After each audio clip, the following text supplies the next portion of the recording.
بعد بداية طوفان الأقصى والاجتياح البري لقطاع غزة، حاولت بعض الدول زي مصر وقطر والولايات المتحدة إنها تاخد دور الوسيط عشان توصل لاتفاق بين إسرائيل وحركة حماس لوقف إطلاق النار والإفراج عن الرهائن.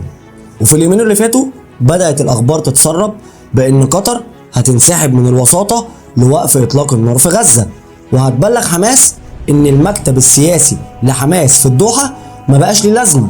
وهنا تظهر شوية أسئلة. أولا، إيه الأسباب اللي خلت قطر تقرر الانسحاب من المفاوضات بين إسرائيل وحركة حماس؟ والسؤال التاني، هو المكتب السياسي لحركة حماس بيعمل إيه في الدوحة؟ اسمح لي أجاوبك على السؤال التاني الأول.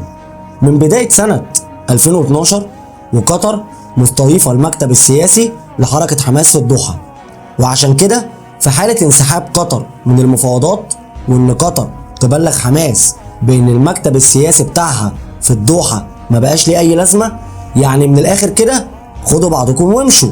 فدي هتكون ضربة كبيرة لحركة حماس، وخصوصا بعد اغتيال عدد كبير من قادة حركة حماس في غزة، فهيروحوا فين؟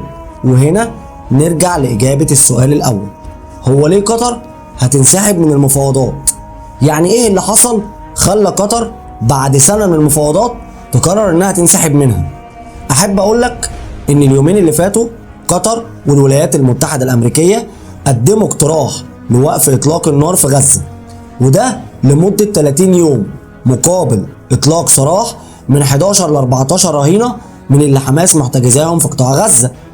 وفي خلال ال 30 يوم دول يتم عمل مفاوضات بين إسرائيل وحركة حماس للوصول لاتفاق دائم لوقف إطلاق النار. هتقولي طب ما حلو قوي كده، أقول لك للأسف مش حلو، لأن حركة حماس رفضت المقترح زيه زي اللي قبله، ورفض حماس للمقترح اللي قدمته قطر هو اللي خلى قطر تقرر تنسحب من المفاوضات.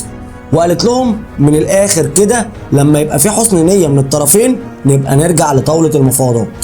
والسؤال لحضرتك، تفتكر لو قطر انسحبت فعلا من المفاوضات المكتب السياسي لحماس ممكن يروح فين؟